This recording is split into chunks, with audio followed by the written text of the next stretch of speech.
அன்பிற்கினிய சகோதர சகோதரிகளை நம் அனைவர் மீதும் ஏக இறைவனுடைய அமைதியும் கருணையும் உண்டாகட்டுமாக. அஸ்ஸலாமு அலைக்கும் வரஹ்மத்துல்லாஹி வபரகாத்துஹு. பாலஸ்தீனத்தினுடைய காசா பகுதிகள் மீதான இஸ்ரேலிய ஆக்கிரமிப்பு ராணுவத்தினுடைய தாக்குதல்கள் ஆரம்பிக்கப்பட்டு இன்றோடு 643வது நாளாக இருக்கிறது. இன்றைக்கும் என்னவெல்லாம் நடந்திருக்கிறது என்கிற செய்திகளை தான் நம்ம பார்க்க இருக்கிறோம். நமக்கெல்லாம் தெரியும், காசாவினுடைய அப்பாவிகள் மீதான இஸ்ரேலுடைய தாக்குதல்கள் ஆரம்பிக்கப்பட்டதற்கு பிறகு அக்டோபர் 7, 2023 தாக்குதல்கள் ஆரம்பிக்கப்படுகிறது.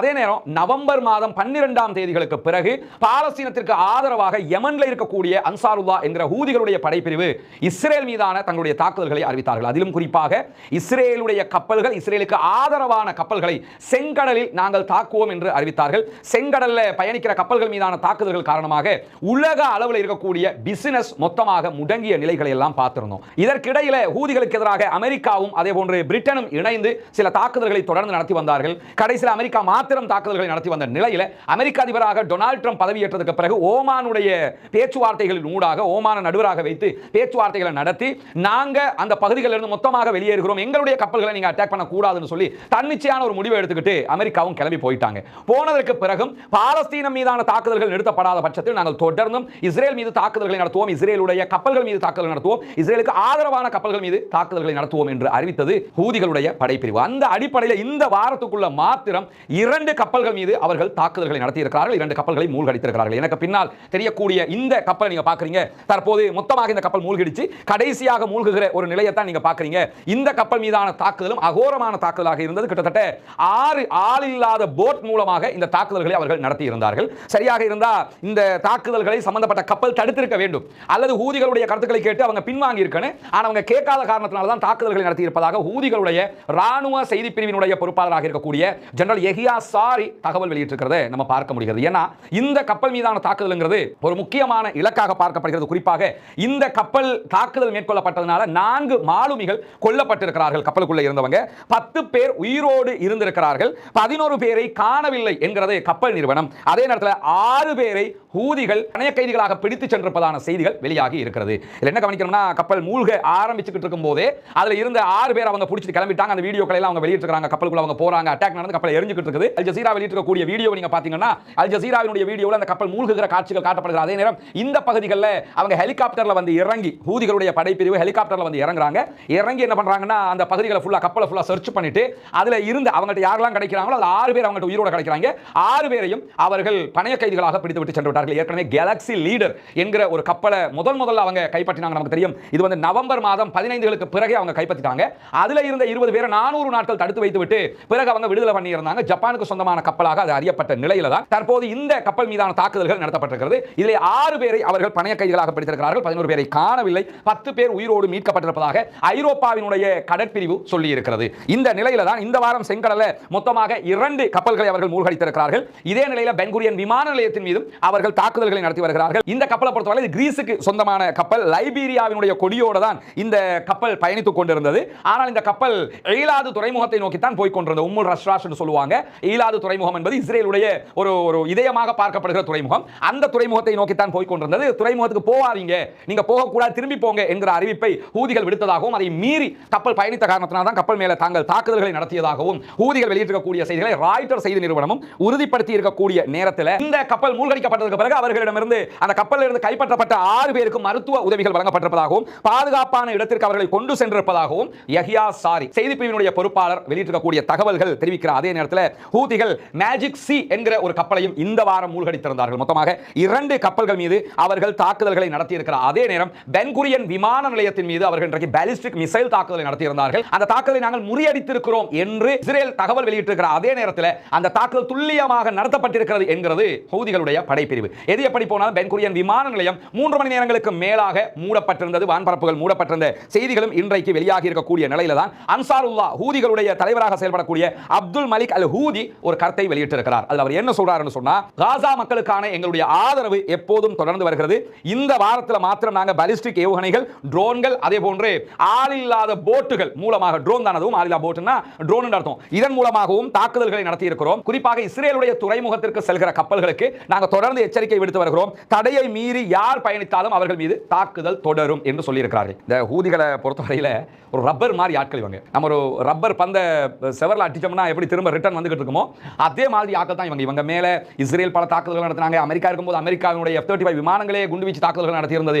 எவ்வளவு நடத்தினாலும் ஹூதிகள் பாலிஸ்டிக் ஏவுகணைகளை பூமிக்கடியிலே தயாரிக்கிறார்கள். அதற்குரிய ஏற்பாடுகளை அவர்கள் செய்திருக்கிறார்கள். ஹூதிகள் பலம் வாய்ந்த கட்டமைப்பை வைத்துக் கொண்டிருக்கிறதுனால அவர்களை இவர்களால் தடுக்க முடியாமல் இருக்கிறது என்பதுதான் ஹூதிகளுடைய வெற்றிக்கு காரணமாக இருக்கிறது. ஹூதிகளை பொறுத்தவரை செங்கடல்ல வருகிற கப்பல்களை மொத்தமாக தடுக்கிற காரியத்தில் மீண்டும் ஈடுபட்டிருக்கிறார். ஒரே வாரத்தில் 2 கப்பல் மூழ்கடிக்கப்படுகிறதுங்கிறது ஒரு சாதாரணமான விஷயம் கிடையாது. எனவே காசாவில் யுத்த நிறுத்தம் ஏற்பட்டால் மாத்திரம்தான் இதற்குரிய தீர்வு கிடைக்கும் என்பதையும் நம்ம புரிந்து கொள்ளுகிற அதே நேரத்தில் இன்றைக்கும் காசாவில் இஸ்ரேலிய ஆக்கிரமிப்பு ராணுவம் நடத்தியிருக்கக்கூடிய தாக்குதல்களில் 82 அப்பாவிகள் படுகொலை செய்யப்பட்டிருக்கிறார்கள், கொல்லப்பட்டிருக்கிறார்கள், ஷஹீதாகி இருக்கிறார்கள். அல்லாஹ் தஆலா அவர்களுடைய மரணத்தை ஏற்றுக்கொள்ள வேண்டும், அவர்கள் ஷஹீதுடைய அந்தஸ்தை கொடுக்க வேண்டும். நினைவைக்காத பட்சத்தில் அவர்கள் ஷஹீத் என்கிற அந்தஸ்தை பெறுவார்கள் இன்ஷா அல்லாஹ். நபிமொழிகள் நமக்கு கற்றுத்தருகிற அழகான பாடமும் அதுதான். எனவே அல்லாஹ் தஆலா அவர்களை புரிந்து கொள்ள வேண்டும் என்கிற பிரார்த்தனையோடு 247 அப்பாவிகள் படுகாயம் அடைந்திருக்கிறார்கள். இன்றைக்கும் காசாவுக்குள்ள நடத்தப்பட்டிருக்கக்கூடிய தாக்குதல்கள் என்கிற செய்திகளை தாண்டி காசாவினுடைய ஹெல்த் மினிஸ்ட்ரி சுகாதார அமைச்சகம் வெளியிட்டிருக்கக்கூடிய அறிக்கைகளில் 55,000 கர்ப்பிணி பெண்கள் தேவையான மருந்துகள் இல்லாமல் தத்தளிக்கிறார்கள் என்கிற சோகமான ஒரு கதையையும்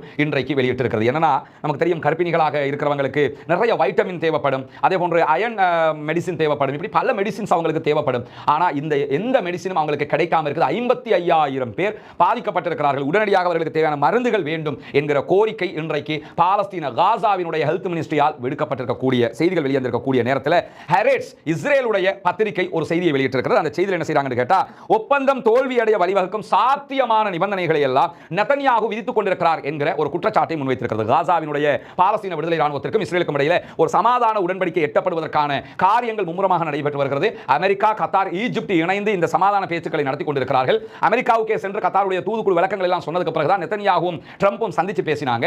இந்த நிலையில தற்போது தோஹா கத்தார்ல மறைமுக பேச்சுவார்த்தை நடைபெற்று வருகிறது. மறைமுக பேச்சுவார்த்தை என்னன்னா, ஒரே பில்டிங்குள்ள 2 ரூம்ல 2 தரப்பும் இருந்துக்குவாங்க. நடுவர்கள் தரப்பு 2 தரப்போடையும் மாறி மாறி பேசிக்கிட்டு இருப்பாங்க. நேருக்கு நேர் ஃபேஸ் டு ஃபேஸ் பேச மாட்டாங்க. இதுதான் மறைமுக பேச்சுவார்த்தைங்கிறது. இந்த மறைமுக பேச்சுவார்த்தை மும்முரமாக நடக்கிற நேரத்தில் இஸ்ரேலுடைய ஹெரேட்ஸ் பத்திரிகை வெளியிட்டிருக்கக்கூடிய குற்றச்சாட்டு என்னன்னு சொன்னா, இந்த ஒப்பந்தமும் சாத்தியப்பட்டு விடக் கூடாது, சமாதானம் வந்துடக்கூடாது என்பதில் நெதன்யாகு கவனமாக இருக்கிறார். சமாதானம் வந்தா அடுத்து தேர்தல் நடத்த வேண்டும், தேர்தல் நடத்தினால் நெதன்யாகு பதவி இழப்பார் என்பதால் தன்னுடைய பதவியை தக்க வைத்துக் கொள்வதற்காக காசா மக்கள் செத்துக் கொண்டிருக்கிறார்கள், காசா மக்கள் கொல்லப்பட்டுக் கொண்டிருக்கிறார்கள், இஸ்ரேல் மீதும் பல தாக்குதல்கள் நடத்தப்படுகிறது என்கிற குற்றச்சாட்டை இன்றைக்கு அவர்கள் முன்வைத்திருப்பது மட்டுமல்லாமல் தொடர்ந்து என்ன சொல்றாங்கன்னா, காசாவில் நம்முடைய வீரர்கள் கொல்லப்பட்டுக் கொண்டிருக்கிறார்கள், கொலை செய்யப்பட்டுக் கொண்டிருக்கிறார்கள், இஸ்ரேலுடைய ராணுவம் கொல்லப்பட்டுக் கொண்டிருக்கிறது, இஸ்ரேலுடைய அதிகாரிகள் விருந்துகளிலும் மதுபான கேளிக்கைகளிலும் பங்கெடுத்துக் கொண்டிருக்கிறார்கள். எப்படி குற்றச்சாட்டு பார்த்தீங்கன்னா, நம்ம மக்கள் அங்க செத்துக்கிட்டு இருக்கிறான், யுத்தம் பண்ணி காசாவுல ஒவ்வொரு நாளும் சாகுறான், ஆனா அதிகாரிகளும் அரசாங்கத்தினுடைய முக்கியஸ்தர்களும் மதுபான விருந்துகளிலும் கேளிக்கை விருந்துகளிலும் பங்கெடுத்துக் கொண்டிருக்கிறார்கள். பிரதமர் வாஷிங்டன்ல இருக்கிறாரு, அவரும் ஒரு டூர்ல தான் இருக்கிறாரு.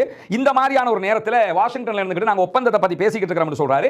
அப்படி பேசுகிறவர் கடைசியில் ஒப்பந்தத்தை தோல்வி அடைய செய்கிற விதமான நிபந்தனைகளையும் தொடர்ந்து வைத்துக் கொண்டே இருக்கிறார். இது இஸ்ரேல் என்கிற நாட்டுக்கு மிகப்பெரிய அவமானம் என்கிறது ஹெரேட்ஸ் பத்திரிகை. ஒரு முதுகெலும்புள்ள பத்திரிகை, ஒரு தைரியமான பத்திரிகை என்று சொல்லலாம். ஏன்னா இஸ்ரேலுடைய பிரதமருக்கு எதிராக இப்படி எல்லாம் கருத்துக்களை, ஆல்ரெடி இவங்களுக்கு எதிராக 1000 வழக்கு இருக்குது. இந்த பத்திரிகையினுடைய ஓனர் லண்டனை சேர்ந்தவர். ஆனா இந்த பத்திரிகைக்கு நிறைய கட்டுப்பாடுகளை இஸ்ரேல் விதித்துக் கொண்டே இருக்கிறது. அப்படியான சூழல் தான் வெளிப்படையாகவே இது மிகப்பெரிய அவமானம், இந்த யுத்த நிறுத்தத்தை தடுக்கிறதுக்கு ட்ரை பண்றாரு நெதன்யாகு என்கிற குற்றச்சாட்டை ஹெரேட்ஸ் பத்திரிகை முன்வைத்திருப்பது மட்டுமல்லாமல், டொனால்ட் ட்ரம்ப் அமெரிக்க அதிபர் நாங்கள் சமாதானம் ஒன்றை நெருங்கிக் கொண்டிருக்கிறோம் என்று இன்றைக்கும் சொல்லி இருக்கக்கூடிய நேரத்தில் தான் ஒரு விரிவான ஒப்பந்தத்தை நாங்கள் எட்ட முடியாது என்கிறார் பெஞ்சமின் நெதன்யாகு, இஸ்ரேலுடைய பிரதமர். ஹெரேட்ஸ் பத்திரிகை எதை சொன்னதோ அது அப்படியே அவருடைய அலுவலகம் இன்னைக்கு சொல்லியிருக்காங்க. ஒரு விரிவான ஒப்பந்தத்துக்கு நாங்க போக ரெடி இல்லை, நாங்க நிரந்தர யுத்த நிறுத்தம் பற்றி பேசுறதுக்கு ரெடியா இருக்கிறோம், ஆனா கிறிஸ்டல் கிளியராக ஒரு ஒப்பந்தத்துக்கு நாங்க போக ரெடி இல்லைங்கிறார். அப்படின்னா என்ன அர்த்தம் கேட்டா, பாலஸ்தீன விடுதலை அமைப்பு இன்றைக்கு வெளியிட்டிருக்கக்கூடிய அறிக்கைகளை மிக தெளிவாக சொல்லியிருக்காங்கன்னு சொன்னா, விரிவான ஒரு ஒப்பந்தம் வரதா இருந்தா தான் நாங்க தயாராக இருக்கிறோம், தொடர்ந்து நடைபெறுகிற பேச்சுவார்த்தைகளை அதை உறுதிப்படுத்துறதுக்காக நாங்கள் முயற்சி பண்ணுகிற அதே நேரத்தில் ஒரு ஒப்பந்தம் எட்டப்பட வேண்டும், அந்த ஒப்பந்தத்தினூடாக ஆக்கிரமிப்பு முடிவுக்கு வர வேண்டும், காசாவுக்குள் இருக்கக்கூடிய இஸ்ரேலிய ஆக்கிரமிப்பு ராணுவம் மொத்தமாக வெளியேற வேண்டும், எங்களுக்கு தேவையான உதவிகள், உணவுகள், மருந்துகள் உள்ளே வர வேண்டும். இப்படி வந்தால் மாத்திரம்தான் நாங்கள் எதையும் செய்வோம். இதுவரைக்கும் தேவையான நெகிழ்வுத்தன்மைகளை காட்டியிருக்கிறோம். 10 உயிருள்ள பணைய கைதிகளை விடுவிப்பதற்கு நாங்கள் தயார் என்று சொல்லியிருக்கிற அதே நேரம் எங்களுக்கு தேவையான உதவிகள், ஆக்கிரமிப்பு ராணுவம் வெளியேறுவது, நிரந்தரமான யுத்த நிறுத்தம், இதைத்தான் நாங்கள் கேட்டுக்கிட்டு இருக்கிறோம். இதுக்கு ரெடிண்டா மட்டும் தான் நாங்கள் அதை செய்வோம்ங்கறாங்க பாலஸ்தீன விடுதலை ராணுவம். ஆனா இஸ்ரேலுடைய பிரதமர் நாங்க நிரந்தர யுத்த நிறுத்தம் பேச்சுக்கு நாங்க ரெடி இல்ல, எங்க பணைய கைதிகளை மட்டும் தாங்க நிக்கிறார் என்று கேட்டா, அப்படி கேட்டா தான் இந்த சமாதானம்ங்கிறது சாத்தியப்படாம இருக்கும். அவர் அந்த மாதிரி ஒரு நிபந்தனை முன்வச்சாருன்னு சொன்னா தான் என்ன ஆகும்னு சொன்னா, சீஸ்ஃபயர் வராம இருக்கும், வராம இருந்தா மீண்டும் யுத்தம் என்று காலம் போகும், இவர் பதவியில் இருக்கலாம்ங்கிறதுக்காக இந்த வேலையை செய்ய பார்க்கிறாருங்கிறது மிக தெளிவான குற்றச்சாட்டாக இஸ்ரேலிய பத்திரிகைகள் வைக்கிற அதே நேரம் பாலஸ்தீன விடுதலை ராணுவமும் அதை மிக தெளிவாக எங்களுடைய நிலைப்பாடு இதுதான் சொல்லியிருக்காங்க. அவங்களுடைய அந்த நிலைப்பாட்டில் அவங்க மாறக்கூடாது என்பதும் நாமே புரிந்து வைத்திருக்கக்கூடிய ஒரு யதார்த்தம். அவங்க மாறிட்டாங்கன்னா இவ்வளவு காலம் யுத்தம் பண்ணினதுக்கு எந்த பலனும் இல்லாமல் போய்விடும் என்கிற நிலையில இஸ்ரேலுடைய ஊடகங்கள் வெளியிட்டிருக்கக்கூடிய இன்னும் ஒரு செய்தியில நமக்கு தெரியும், ஃபத்தாஹினுடைய தலைவர் இவர்தான் பாலஸ்தீனத்தினுடைய ஜனாதிபதி என்று சொல்லிக்கிட்டு ஒரு பொம்மை இது சொல்லிக்கிட்டு இருக்குது. எந்த ஒரு அதிகாரமும் கிடையாது, வெஸ்ட் பேங்க்ல பாலஸ்தீன விடுதலை போராளிகளே தேர்தல் 2010 முன்னாடி ஜெயிச்சிட்டாங்க, அந்த வெற்றியை கூட கொடுக்காம சாகிற வரைக்கும் நானே பதவியில் இருப்பேன். சில பேர் இருப்பாங்கல்ல, இந்த பள்ளிவாசல் நிர்வாகங்களை நீங்க பார்க்க முடியும், கட்சிகளை பார்க்க முடியும், இயக்கங்களை பார்க்க முடியும், சாகிற வரைக்கும் கொத்தடிமை அவங்களே தான் தலைவராக இருப்பாங்க. அது மாதிரி தான் மஹமூத் அப்பாஸும் சாகிற வரைக்கும் அவர் தான் தலைவர்ங்கிற மாதிரி இருந்துகிட்டு இருக்காரு. அந்த மஹமூத் அப்பாஸ் என்ன விரும்புறாராம்னு சொன்னா, பாலஸ்தீன விடுதலை ராணுவத்தினுடனான இஸ்ரேலுடைய சமாதான பேச்சுவார்த்தைகள்ல அவங்களும் பங்கெடுக்கணுமா? எதுக்கு இருக்கிறத விட்டு கொடுத்து வர்றதுக்கா?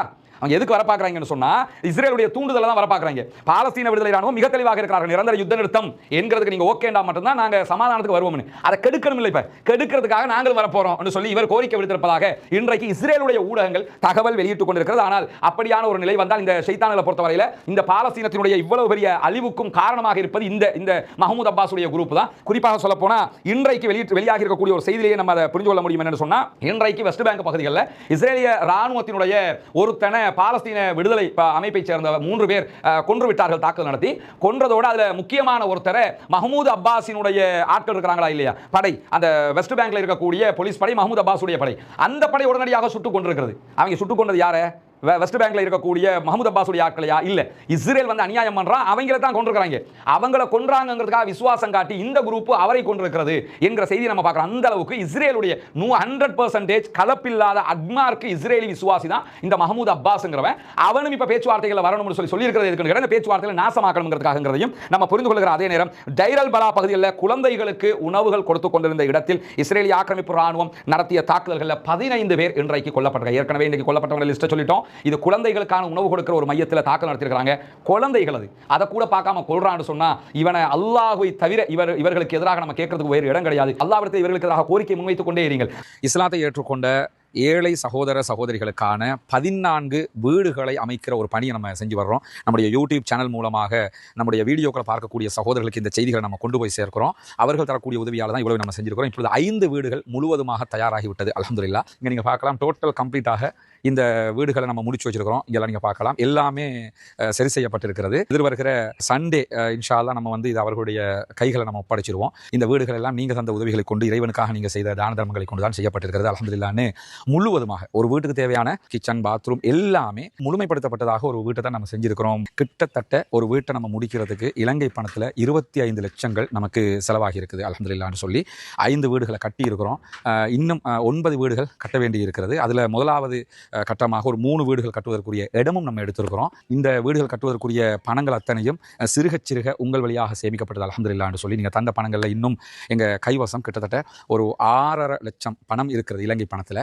அதை வைத்துக்கொண்டு தான் அடுத்த 3 வீடுகளை கட்டுகிற அந்த பணியை நம்ம ஆரம்பிக்கிறோம். என்ன நம்பிக்கையில் ஆரம்பிக்கிறோம்னா, இறைவன் அருளால் மக்கள் உதவுவார்கள் என்கிற நம்பிக்கையில் தான் நம்ம ஆரம்பிக்கிறோம். இதற்குரிய வரவு செலவு கணக்குகள் அத்தனையும் ப்ராப்பராக நம்ம செஞ்சு வச்சிருக்கிறோம். யாரும் அதை அந்த திறந்த புத்தகமாக அறிந்து கொள்கிற விதமாகத்தான் அந்த ஏற்பாடுகள் எல்லாமே நம்ம செஞ்சு வச்சிருக்கிறோம். எனவே நம்முடைய இந்த பணிகள் இறைவனுக்கானது, நம்முடைய இந்த பணிகள் மறுமைக்கானது, நம்முடைய இந்த பணிகள் மக்களுக்கானது. எனவே மக்களுக்கு செய்யக்கூடிய இந்த பணிகளால் மறுமையில் வெற்றி பெற வேண்டும் என்கிற நோக்கத்தில் தான் இதெல்லாம் நம்ம பண்ணியிருக்கிறோம். இந்த பணிக்காக உதவி செய்த அத்தனை பேருக்கும் ஜஸாக்குமுல்லாஹு ஹைரா. ஒரு சகோதரி அண்மையில் எனக்கு ஒரு 5000 ரூபாய் பணம் அனுப்பியிருந்தாங்க.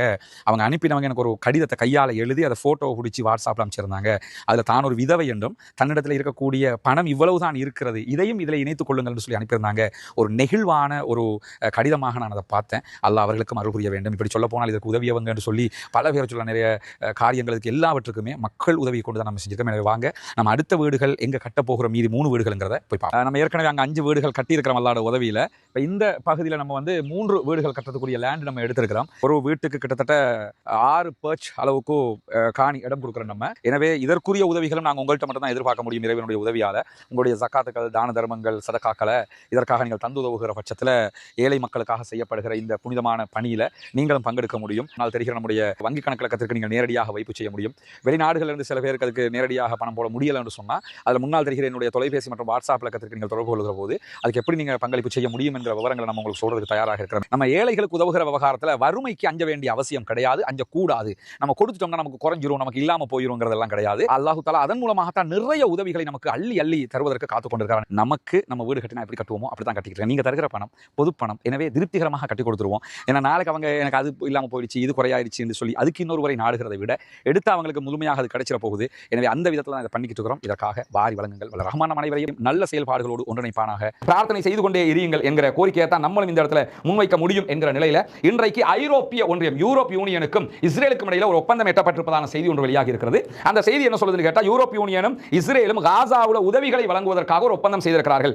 தினசரி உதவிகளை கொடுப்பதற்கு இஸ்ரேல் ஒப்புக்கொண்டிருக்கிறது என்கிற ஒரு செய்தி. ஆனா இந்த செய்தியுடைய விரிவாக்கம் இன்னும் வரல. இப்படி ஒன்று வருமாக இருந்தா சந்தோஷம். யூரோப் யூனியன் உள்ள வருவாங்கன்னா அவர்கள் கொடுக்கிற உணவுகளை நம்ம கொஞ்சம் நம்ப முடியும். அப்படி இருக்கிற நேரத்தில் யூரோப் யூனியனுக்கு அனுமதி கொடுக்கப்பட்டிருக்கிறது என்கிற செய்தி ஒரு சிறிய செய்தியாக தான் வந்திருக்குது. ஒரு மிகப்பெரிய செய்தியாக அது வரல. பொறுத்திருந்து பார்ப்போம். இந்த செய்தியினுடைய விரிவான செய்திகள் வருகிற போது அவற்றையும் உங்களுக்கு நம்ம கொண்டு வந்து தருவதற்கு தயாராக இருக்கிற அதே நேரம் இன்றைக்கு இஸ்ரேலிய ஆக்கிரமிப்பு ராணுவம் ஒரு செய்தியை வெளியிட்டிருக்கிறது. அது என்ன செய்தினா, பாலஸ்தீன விடுதலை ராணுவத்தினுடைய உளவு பிரிவு இஸ்ரேலுடைய ராணுவம் காசாவுக்குள் எங்கெல்லாம் இருக்கிறது, எப்படி செயல்படுகிறது என்கிற உளவு தகவல்களை துல்லியமாக பெற்றுக் கொண்டிருக்கிறார்கள். எனவே தான் அவங்க என்ன பண்றாங்கன்னு கேட்டா, பல்வேறு இடங்களில் இஸ்ரேலிய ஆக்கிரமிப்பு ராணுவத்திற்கு எதிராக துல்லியமான தாக்குதல்களை நடத்த முடிகிறது.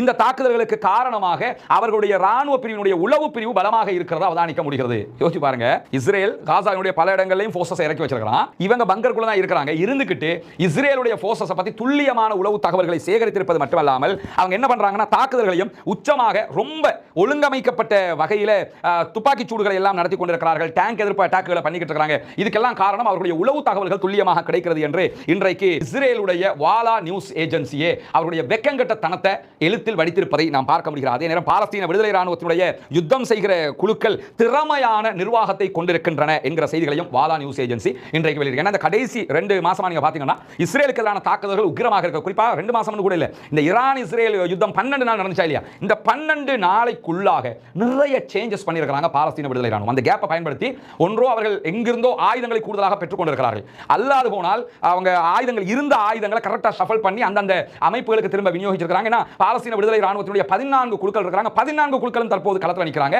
நின்று பல இடங்களில் தாக்குதல்கள் நடத்துறாங்க. அதனால தான் இஸ்ரேலுடைய வாலா நியூஸ் ஏஜென்சி என்ன சொல்றாங்கன்னு கேட்டா, அவர்களுடைய படைப்பிரிவுகளை சரியாக ஒழுங்கமைத்திருக்கிறார்கள். இஸ்ரேல் ராணுவத்திற்கு எதிரான தாக்குதல்களை அவர்கள் உக்கிரமாக நடத்துவதற்கு காரணம் பாலஸ்தீன விடுதலை ராணுவம் தங்களுடைய படைப்பிரிவுகளை ஒழுங்கமைத்துக் கொண்டதுதான். எனவே அவர்களோடு நாங்க ஃபர்ஸ்ட்டுக்கு எப்படி அக்டோபர் 7 2023 தாக்குதல்கள் நாங்க ஆரம்பிச்சோமோ அதே மாதிரி இப்ப ஃப்ரெஷ்ஷாவே சண்டையிட வேண்டி இருக்குது. ஏன்னா ஃப்ரெஷ்ஷா வந்த மாதிரி புதிய குழுக்களை இறக்கி அட்டாக் பண்ணிக்கிட்டு இருக்காங்க. வித்தியாசமான அட்டாக்கா வேற இருக்கிறது என்கிற தகவல்களையும் இஸ்ரேலுடைய வாலா நியூஸ் ஏஜென்சியை வெளியிட்டிருப்பதை நாம் பார்க்க முடிகிறது. இன்றைக்கு வந்திருக்கக்கூடிய மிக முக்கியமான செய்திகளை தான் உங்களோடு நாம் பகிர்ந்து கொண்டிருக்கிறோம். எனவே பாலஸ்தீனம் வெற்றி பெற வேண்டும், பாலஸ்தீனம் சுதந்திரம் அடைய வேண்டும், பாலஸ்தீன மக்களும் நம்மை போன்ற நிம்மதியானவர்களாக மாற வேண்டும், வாழ வேண்டும் என்கிற உயரிய பிரார்த்தனைகளோடு பாலஸ்தீன அப்பாவிகளுக்காக பிரார்த்திக்கிற அதே நேரம் இஸ்ரேலிய ஆக்கிரமிப்பு ராணுவத்திற்காக குனூத் நாசிலாவை ஓத மறந்து விடாதீர்கள், தவறி விடாதீர்கள். நாளை தினம் புனிதமிக்க வெள்ளிக்கிழமையாக இருக்கிறது. இன்ஷா அல்லாஹ் வெள்ளிக்கிழமைகள் நபிகள் நாயகம் ஸல்லல்லாஹு அலைஹி வஸல்லம் அவர்கள் மீது நிறைய ஸலவாத்துக்களை சொல்லுங்க. ரசூலுல்லாஹி ஸல்லல்லாஹு அலைஹி வஸல்லம் அவர்கள் மீது ஸலவாத்து சொல்லுமாறு அல்லாஹ்வுடைய தூதர் ஸல்லல்லாஹு அலைஹி வஸல்லம் அவர்கள் நமக்கு கற்றுத் தந்திருக்கிறார்கள். அதே நேரம் பாலஸ்தீன மக்களுக்காக பிரார்த்திக்கிற அதே நேரம் இஸ்ரேலிய ஆக்கிரமிப்பு ராணுவத்திற்கு எதிராக உங்களுடைய 5 வேளை தொழுகைகளிலும் குனூத் நாசிலாவை ஓத மறந்து விடாதீர்கள். ஜனநாயக ரீதியாக பாலஸ்தீன மக்களுக்காக தினமும் குரல் எழுப்புவோமாக. வாஹிர் தஅவானா அல்ஹம்துலில்லாஹி ரப்பில் ஆலமீன்.